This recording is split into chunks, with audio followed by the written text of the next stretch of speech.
morning, everyone, and thank you for joining us tonight for the 2016 State of the Cleveland Heights University Heights Schools Report. My name is Katora Simmons, and in addition to being a district resident and a parent of CHUH students, I am also the president of the organization hosting tonight's event, the district's PTA Council. The Cleveland Heights University Heights PTA Council serves as a support umbrella to individual PTA units at each of the schools in the district. Council meetings provide an opportunity for units to gain a wider perspective of unit engagement. Our bi-monthly meetings give the buildings an opportunity to share information, identify challenges, share best practices, answer district-wide questions, and meet targeted needs, and largely continue to spread the Tiger Nation spirit. One of Council's main goals is to provide essential support, whether it is training, connections with Ohio and national PTA, outreach to families or assistance with events, or simply being a liaison between our families and the district's administration. As council, we believe keeping our district's units strong, connected, relevant, and present, as PTA is often the first reach for engagement for new public school parents. As council, we also actively support and believe in the long, rich legacy of PTA's role as an organization of advocacy for all children across our district and beyond. We warmly welcome all of our district's families, employees, as well as the broader community. To begin tonight's event, I would like to introduce a special group who has come here to perform for us, the acclaimed Heights High Barbershoppers.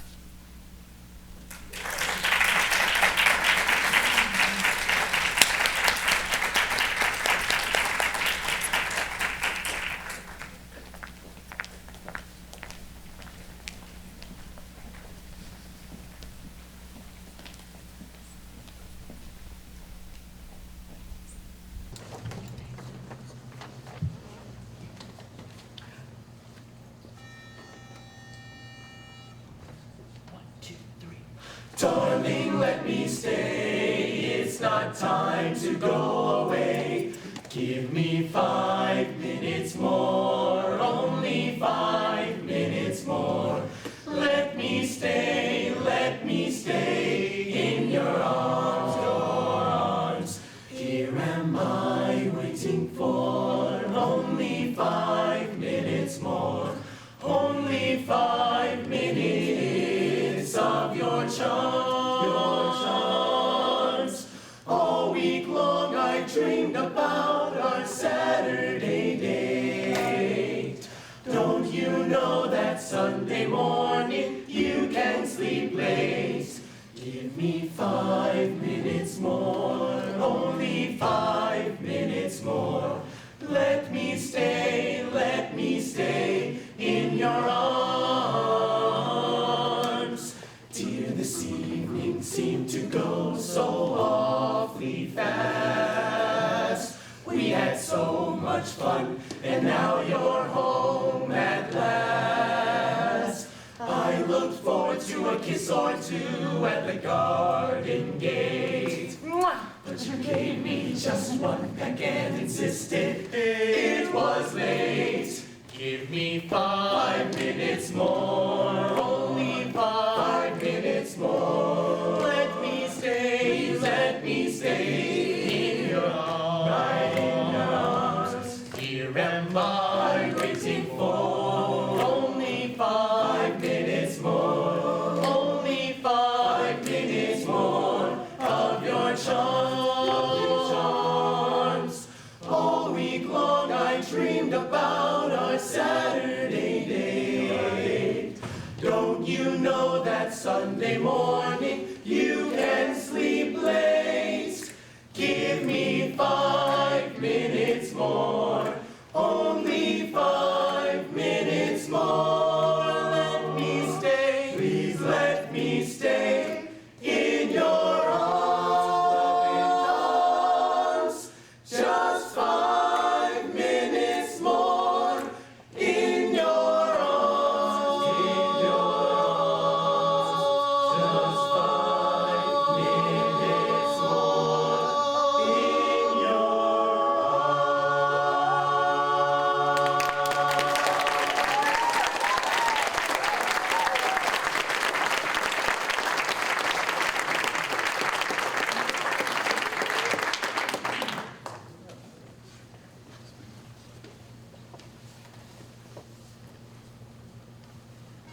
stars look like they're not shining. Her hair falls perfectly without her trying. She's so beautiful, and I tell her every day. Oh yeah, I know, when I compliment her, she won't believe me. It's so sad to think that she don't see what I see. But every time she asks me, do I look okay? I say, when I see your face, there's not a thing that I would change. 'Cause you're amazing, just the way you are. And when you smile,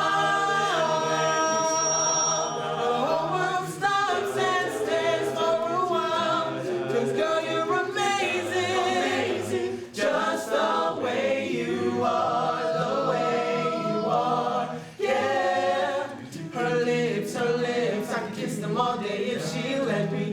Her laugh, she hates it, but I think it's crazy. She's so beautiful, and I tell her every day. Oh, you know, I never ask you to change. If perfect's what you're searching for, then just stay the same. So don't even bother asking if you look okay. You'll say, when I see your face, there's not a thing that I would change. 'Cause you're amazing, just the way you are. And when you smile, the whole world stops and stares for a while. 'Cause girl, you're amazing, just the way you are, the way you are, the way you are, the way you are. 'Cause you're amazing, amazing, just the way you are.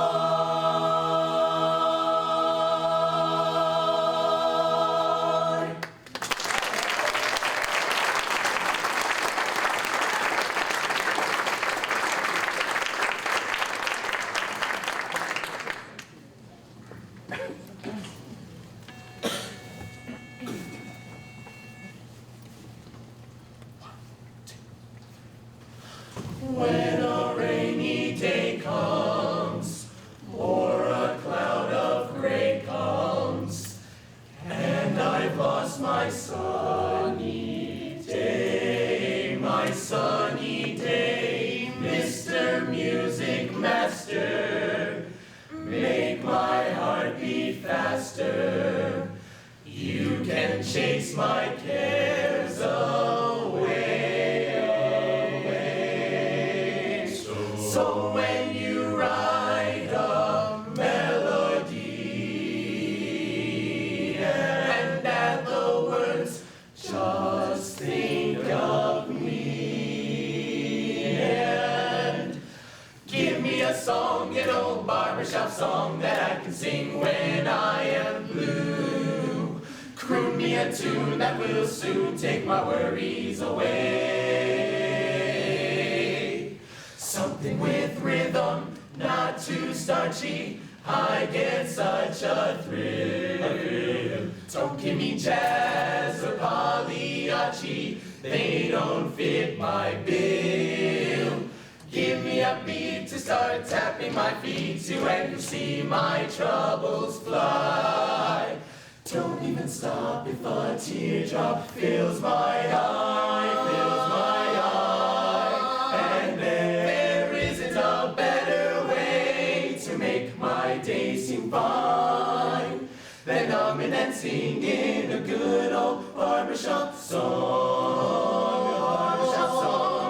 Give me a song, an old barbershop song that I can sing when I am blue. Croon me a tune that will take my worries away. Take my cares away, give me back my sunny day. Something with rhythm, not too starchy, I get such a thrill. Don't give me jazz or Liberace, it up. But oh, that barbershop, give me a beat to start tapping my feet to and to see my troubles fly. Don't even stop if a teardrop fills my eye, and there isn't a better way to make my day seem fine than humming and singing a good old barbershop song. There's no substitute for a barbershop song.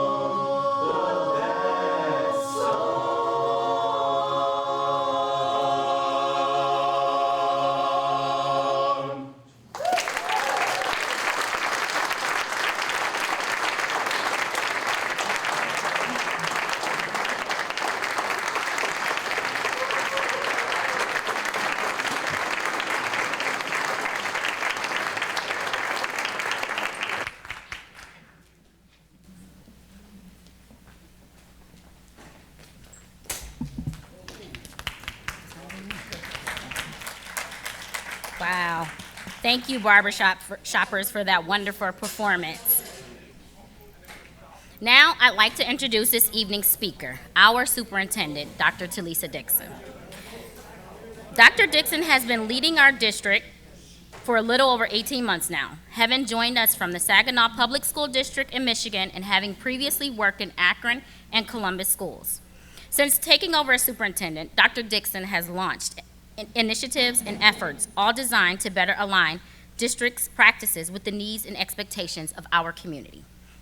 Among her first major steps was leading students, parents, staff, the Board of Education, and community leaders on a year-long process to develop a comprehensive 5-year strategic plan. The ultimate goal of this plan is to ensure that our students are prepared for educational and career pursuits upon graduation. Dr. Dixon is here tonight to outline the mission, vision, and goals of the strategic plan and give the community an update on the district's progress in its first year of implementation. Ladies and gentlemen, please welcome our superintendent, Dr. Talisa Dixon.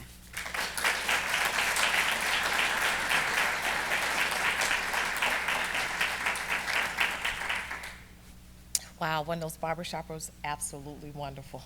That's that talent in Cleveland Heights, University Heights, that we love so much.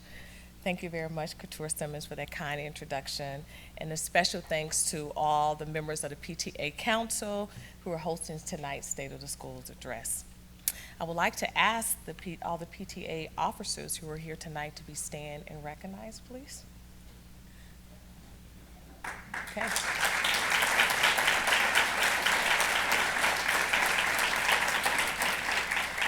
Thank you for your hard work and dedication to keeping the district parents informed and engaged in the children's education. I'd also like to recognize our administrators, teachers, and support staff that are here tonight.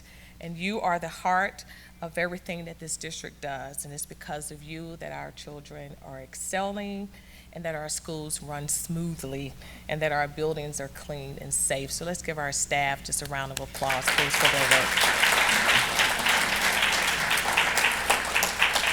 And we also have some school board members with us here tonight. We have our president, Cal Zucker, who is here. Cal, you can stand. Vice President Ron Register, and Eric Silverman in the back. Eric, wave. Thank you, Eric. So thank you for being here and understanding that strong communities require strong schools. And because of our school board members, they allow me to do many of these initiatives that we have in this district, so I just want to publicly thank them. So, creating a culture of excellence for the Cleveland Heights University Heights School District. In Jim Collins' book, Great by Choice, he studied why companies thrive in uncertainty, even chaos, in those companies that don't thrive. And he talks about what distinguishes those that perform exceptionally well from those who underperform. And what he found was those companies do not let chance determine their fate. They are obsessive in their preparation to ensure that they have the evidence to back up their decisions. and they practice discipline to continue with their plans through good times and bad times. So he states, and I quote, "When the moment comes when we are afraid, exhausted, or tempted, what choice do we make? Do we abandon our values? Do we give in? Do we accept average performance because that's what most everyone else accepts? Do we give up our dreams when we've been slammed by the brutal facts? In the end, we control only a tiny sliver of what happens to us. However, even so, we're free to choose, free to become great by choice." This district is poised to do great things, and I'm grateful that so many new and returning families have put their faith in us and our ability to educate their children. We are creating a new narrative. As you entered the room tonight, you were given a copy of the district strategic plan. This plan is a result of 8 months actually to a year, of intensive discussions, planning, reviewing data, and most importantly, deciding what our community valued for a graduate of our school district. 2 communities, Cleveland Heights and University Heights, joined together because the success of our students is important to both communities. Our vision statement states, passage, that we're preparing all our students for success in a global economy. There are 3 points that I would like that you all to take with you tonight, and I believe that these points illuminate what is outlined in our strategic plan. Every child matters, connection before content, a new narrative. So let's talk about every child matters. Cleveland Heights University Heights understands the importance of addressing alternative learning styles and offered opportunities, even at the Options Center, for those students who desired a different educational approach. To date, the Options program has graduated over 175 students in the last 4 years, and 3 of the students are going to represent us and travel abroad to London as student ambassadors. Every child matters, and it's a wonderful accomplishments for those students and attest to the leadership at Options and under Dr. Brian Williams. We're going to focus on early learning. Last year, I attended a play date at Oxford Elementary, and there was a little 4-year-old who was building a fire with sticks. So I went up to him and I said, "What are you doing?" He said, "I'm building a campfire." I said, "Wow, what school do you attend?" And his mom stepped over and said, no, I said, "What grade are you in?" His mom stepped over and said, "He does not attend school because there's not a preschool at Oxford. You need to find a preschool at Oxford." Focusing on early learning is important, and as you will learn later, we are starting a pre-K class at Oxford next year.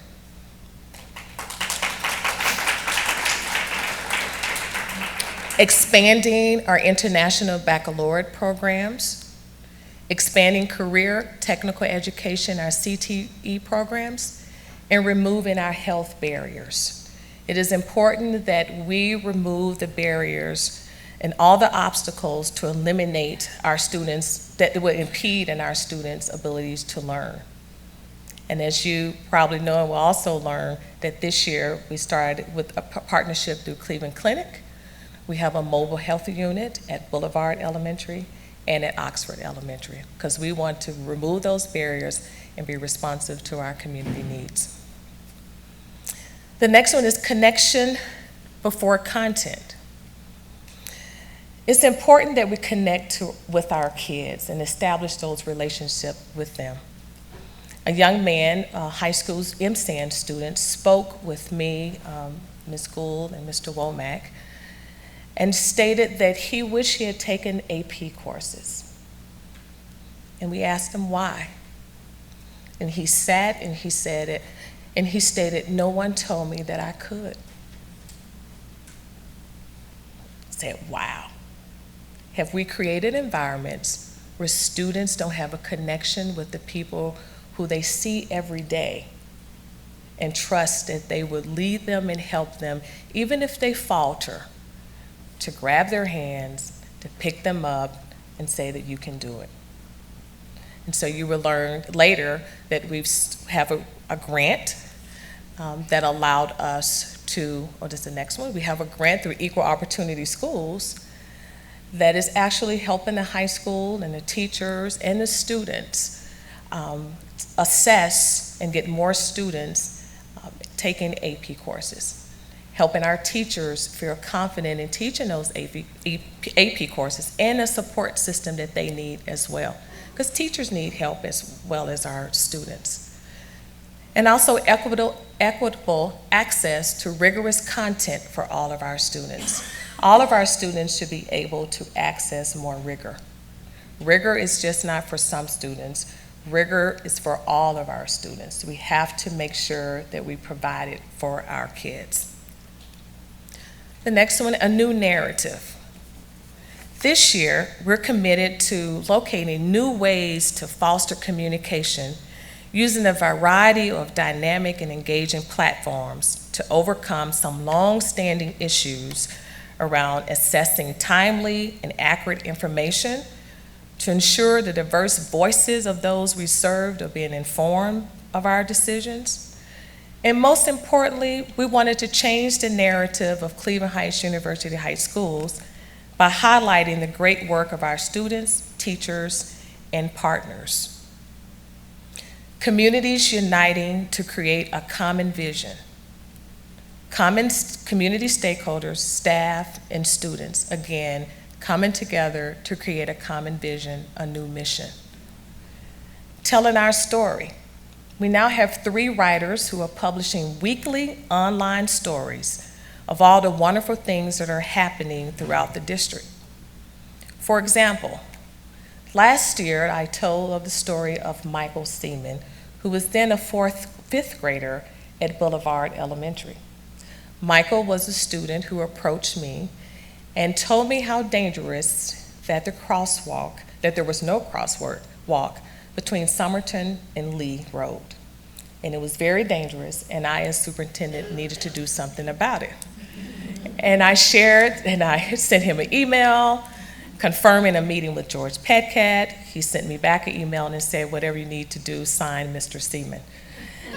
That meeting with Mr. Petcat led led Michael to a meeting with the city officials at Cleveland Heights. And I'm proud to say that yesterday I saw Michael, who is now a 6th grader at Roxborough, and he said, "Dr. Dixon, have you seen it?" And I said, "What?" He said, "The crosswalk is done." And I was speechless. I just said, wow, think about student voice and advocacy. This 5th grader had an opportunity to change the outcomes for the next kids now at Boulevard, because he wasn't afraid to say that we needed something done in this district. We have to change our narrative and tell those stories, because Michael Simon is now a leader at Roxborough and serving on a student board there. But we're making our connections with our students is critical to their success, and we have to make sure that we're doing that. And creating a new mission through our strategic plan. So our new mission, and all the staff members I know this new mission. Our schools provide a challenging and engaging education. That is key, a challenging and engaging education to prepare all our students to become responsible citizens and succeed in college and career. This was purposefully done through our strategic plan process. The community wanted to make sure that students, whatever pathway they chose, career and or college, that they were prepared once they left Cleveland Heights University Heights School District. That's our mission. That's what we're about. This is what we do every day, your mission statement, engaging and providing engaging and challenging education. So, our 5 goals are student outcomes. We know what our outcomes. We know we want to increase our graduation rate by 2020. We want to reach 90% graduation rate by 2020. We're at 82, a little bit over 82%, and we have some things in place to make sure that we get there, and we'll talk about some of those accomplishments. Educational approach. This goal demands that we simply not just help some students excel, but that every single student has the same access to resources, support, and assistance to reach their potential. Goal 3. Goal 3 recognizes that academic success also depends on building stronger relationships with parents. We listen to our parents and our partners. The authentic engagement of families and the community in our schools is a major focus to us. Many of our schools do a fantastic job of engaging parents and families. However, it is essential that all of our schools in the district deliver high impact, sustained partnerships with families and communities to advance the achievement of all of our students, to accelerate student learning. Great partners like Reaching Heights, Parent Ambassadors, Links, and Family Connections, thank you for your work and your advocacy in our district. Goal 4. Goal 4 is ensuring that we have high expectations of all of our employees and combine that with significant ongoing support for our employees to help them perform at the highest level. We are committed to investing in professional development that will help all of our employees at all levels. Goal 5, ensuring that we're making careful and wise use of our community's precious resources. So now I would like to highlight the progress we've made in the 6 months of our implementation. And then next week, we will have an online document online with all of the accomplishments. But tonight, I'm just going to highlight just a few. So student outcomes, expectations, proficiency, and mastery. Every student graduates ready to pursue college and careers. So we've enhanced the roles of our counselors and social workers to close the achievement gaps. We heard the parents and many people who stated our counselors have to be more responsive. Our social workers, we must give them the latitude to find the resources that our students need and our families need, and we've been responsive to that. Our counselors now are working with our educational services team. We're getting them training, and we're making sure that they are equipped with the skills that they need to help our students. We've implemented a new K-2 reading program. We all know that the data suggests that our students are not at grade level with reading, but we've put some things in place to address that. And I believe that this reading program is going to get us there. We've already seen some gains. So we immediately said what we were doing was not working. We needed to do something different. And we have seen some gains thus far with the implementation of the new K-2 reading program. Increase alternative education options. We know that a large comprehensive high school is not for every student. So we have been diligently finding other options for students. We created an extension program that allows students who need to recover credits to do a part-day program. So that started this year, and I think we have so far we have over 50 students in that program, and we're looking to increase that number under the leadership of Dr. Jeff Johnson. But there was a grant that we received, and we wanted to make sure that we had another place for our students to go and to recover. It's important that we graduate students, even though they may not be able to graduate in this traditional setting. So goal 2, equity, empowerment, opportunities. Excellent education is provided to each student in every district, school, and classroom. All CTE programs have been converted from programs to courses and are now fully aligned with Ohio's K-2 graduation requirements. The CTE programs was one that we recognized was not where we wanted to be. We stated it early, but the CTE community, along with the advisory team, came together and said, this is what this program needed. And under the leadership of Brad Callender, we have seen the program change in the last 6 months. So we are proud of the accomplishments that we've done and we've seen in our CTE courses. Created English Language Lab at Noble Elementary. We've also been responsive to the needs of our communities we have refugee families that are coming in. How do we respond to those families? Do we not respond? Or do we put things in place for those students and those families? And so Noble Elementary and the principal, Rachel Coleman, stepped up along with Sue Pardee and Megan McMahon, and they put together a program that is making leaps and bounds, and they're going to actually present next month at our work session on how well the program is doing. But we had to intentionally put resources and things in place to make sure that those families have what they need. Again, connection before content. And we expanded AP opportunities for high schools through an EOS grant I spoke about early. We plan to have more students take AP courses next year. And it's okay. Students can take those courses. They have the supports. They have the teacher supports that they will need. And we're going to make sure that that happens, that we open up our classes and our offerings for all students, but make sure that they have the safety nets in place to be successful. Goal 3, parents and community. Engagement, partnerships, and communications. Parents and community partners are welcome and fully engaged in supporting and enhancing student learning. We've analyzed our partnership program and strengthened our current partners and expand to include potential new partners.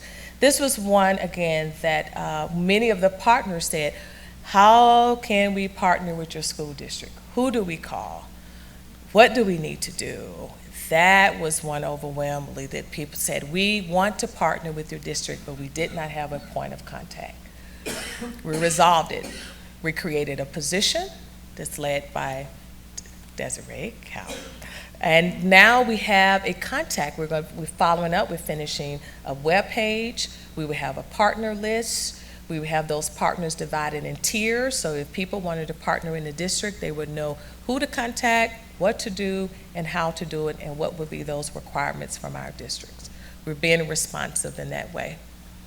Increased focus on parent engagement. Every school has a parent engagement plan. And parent engagement, and this is where PTA, we would definitely need more support. Every school building has a parent engagement plan, and they have dollars associated with that plan to really increase parent engagement.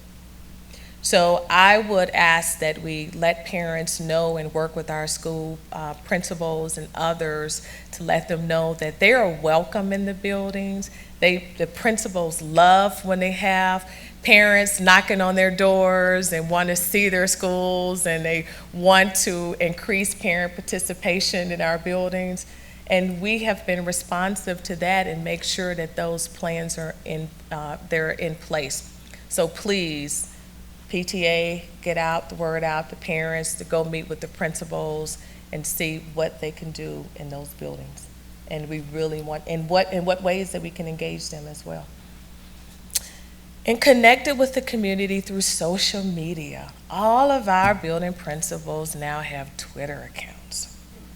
It was so important. We heard from the community that said, we don't know what's happening in our buildings. We all have web pages. online newsletters, principals, right? And you would see now that they are tweeting. I mean, you go to the different events, they're tweeting out. Even when I go, I'm tweeting things. But we wanted to make sure that we were connecting with the community. And then the district, as I stated before, we have 3 writers who are going out and getting stories and putting those stories on the webpage every week so that we are connecting. Even new literature. If you've seen these new cards now that we're producing with our goals and the new books, we want to make sure that we are touching everyone in the community of all ages on how well the community, the school district is doing. Again, a new narrative. Go 4, value professionals in a culture of excellence. Caring, quality, diverse, and collaborative. The CHUH School District attracts and retains caring and highly qualified staff with diverse experiences and backgrounds who work collaboratively. So we've partnered with Cuyahoga Community College in the College Credit Plus Teacher Accreditation Grant Program. So we know a lot of our students were going or have the opportunity to go take courses at Tri-C, but we wanted to eliminate the barrier for those that perhaps didn't have transportation to go there. So through this grant, we have an opportunity now for those high school teachers who want to become accredited, receive accreditation to teach those classes. You can teach those classes, and those classes can be held on our high school campus. Again, we're valuing our staff. We know we have great staff who can teach those courses, partnered with Tri-C to make that happen. And realign our professional development to include the entire district staff. So everyone in the district receives quality professional development that is specific to their areas. That was important. We don't want people sitting in professional development that was not meaningful to them, because sometimes we know it could be a waste of time. But in all areas, we have quality professional development. And we implemented an employee code of conduct. We know that all of our staff members are held to high ethical standards. And for the most part, all of our staffs are doing wonderful things, working diligently to make sure that our schools are safe, clean, and that teaching and learning is happening.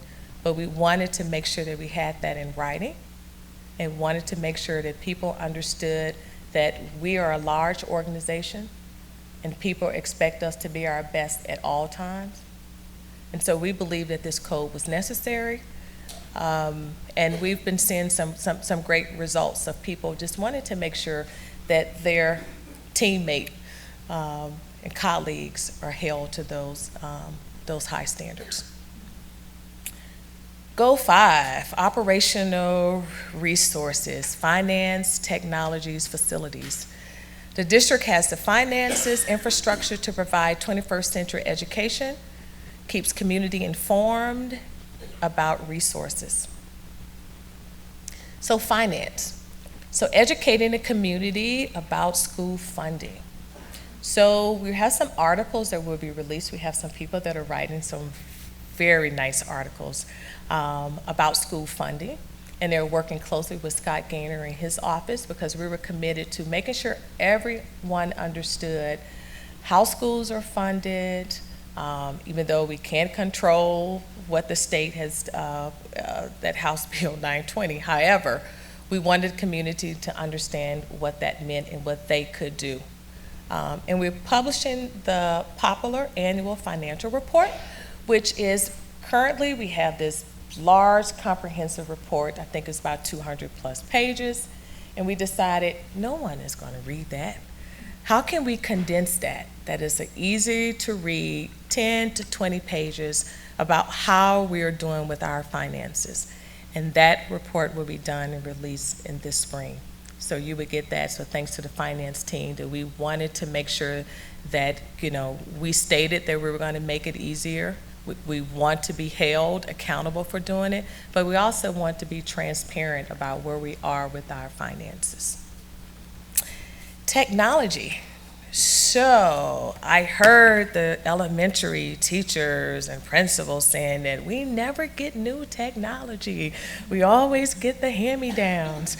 So we're purchasing 500 Chromebooks for our third and fourth graders. So elementary principals are clapping. We want to make sure that, again, when we talk about equity, and making sure that our students have the right resources. We didn't want to make those investments in all new technology just for our students in the secondary.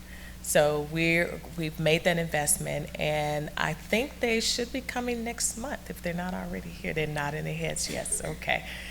And a comprehensive review of the district technology infrastructure and device plan. So now we know we've completed that plan, and we know the other things that we need to purchase.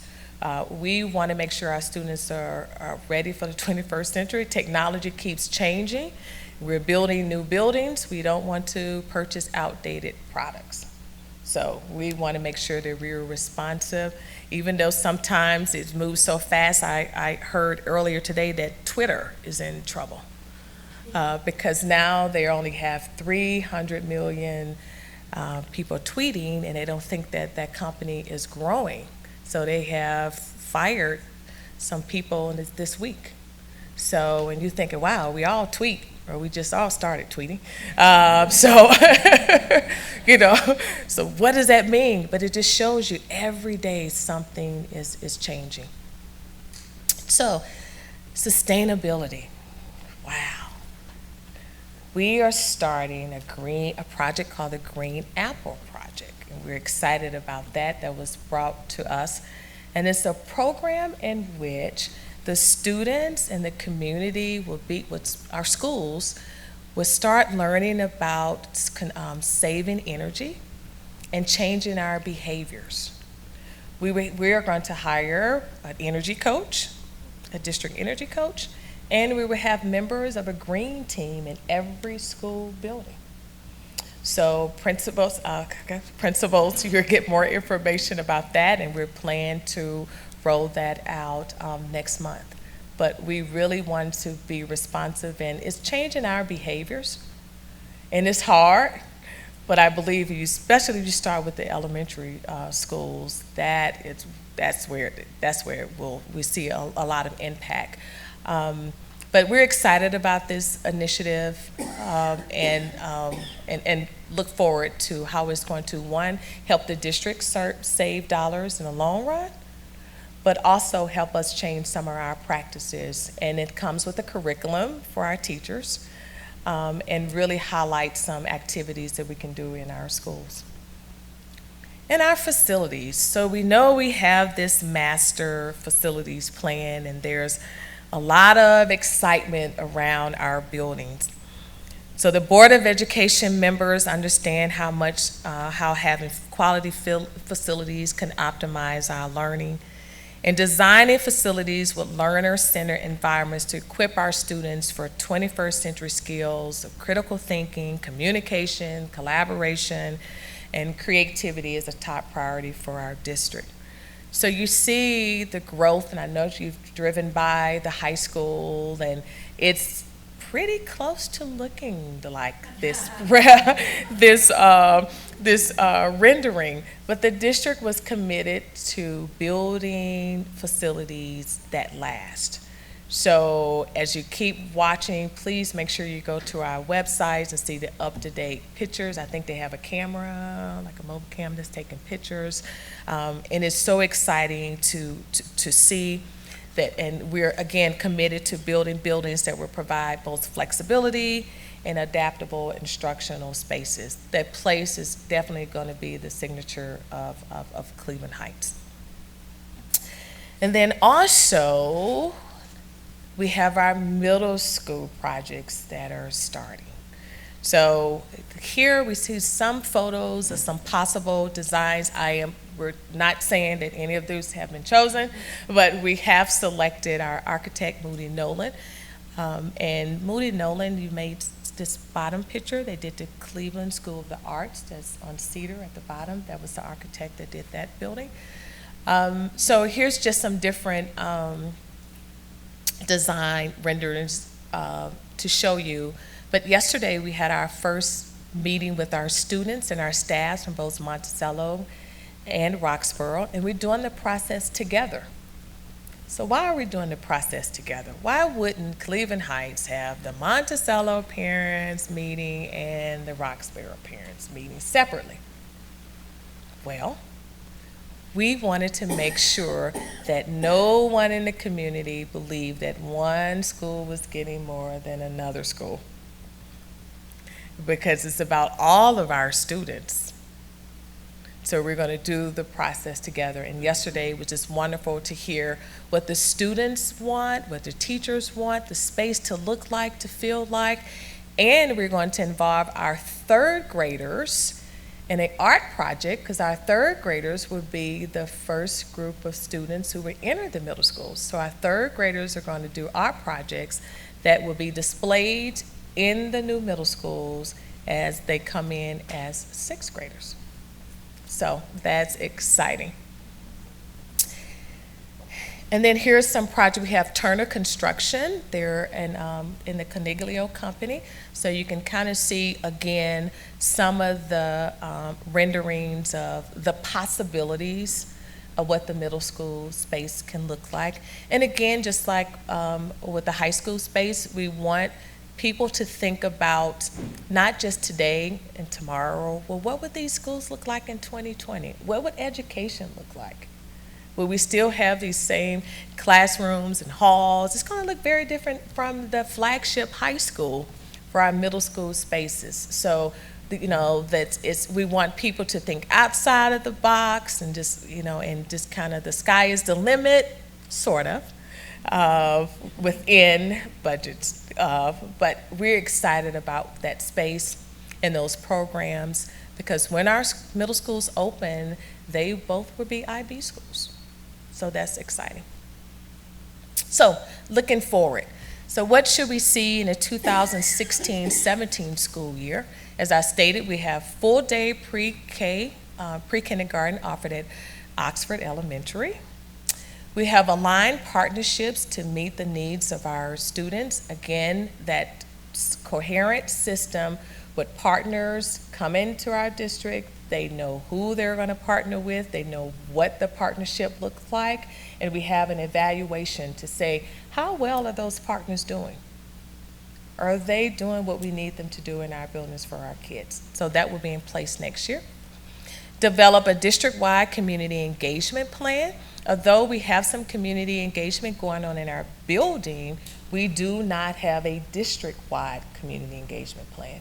So we're working on that with our communications department, so people can say that community engagement, that community engagement is not only important to our buildings, but it's important for the entire district.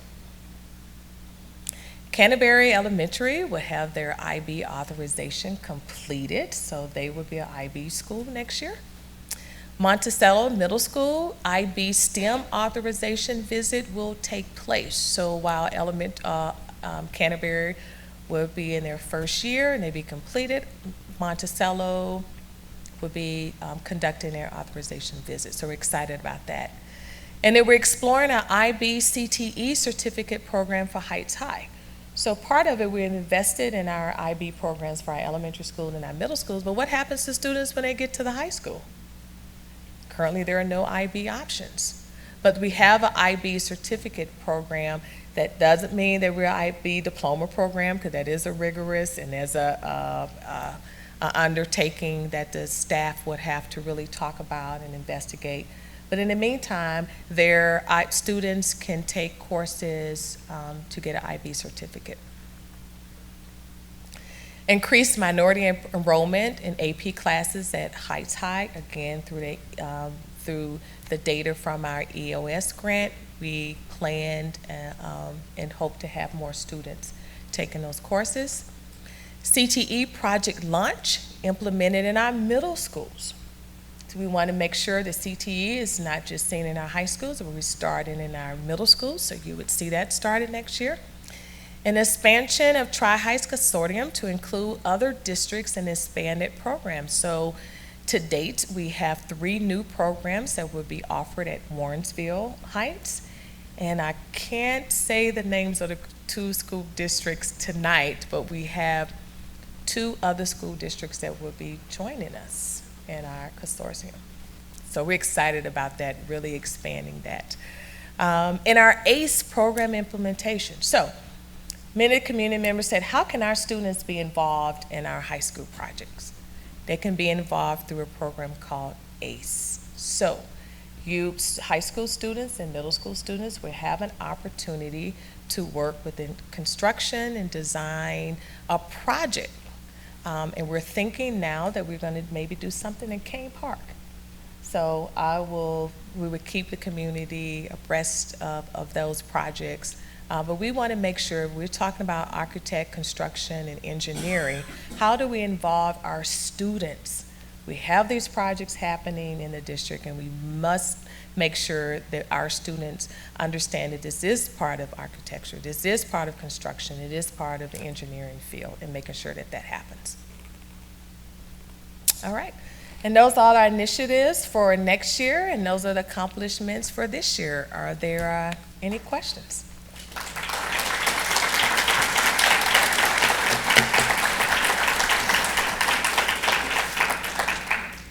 There's a microphone.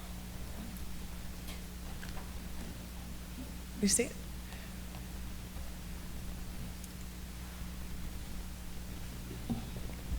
So I had learned a little about the Green Apple Project before you spoke, but Scott was telling us a little more that the position you're going to hire for the energy person, it's paid, it's not going to cost you extra money, is that correct? Yep. So I thought everyone would like to hear that. Yeah. So if you could describe how it works a little.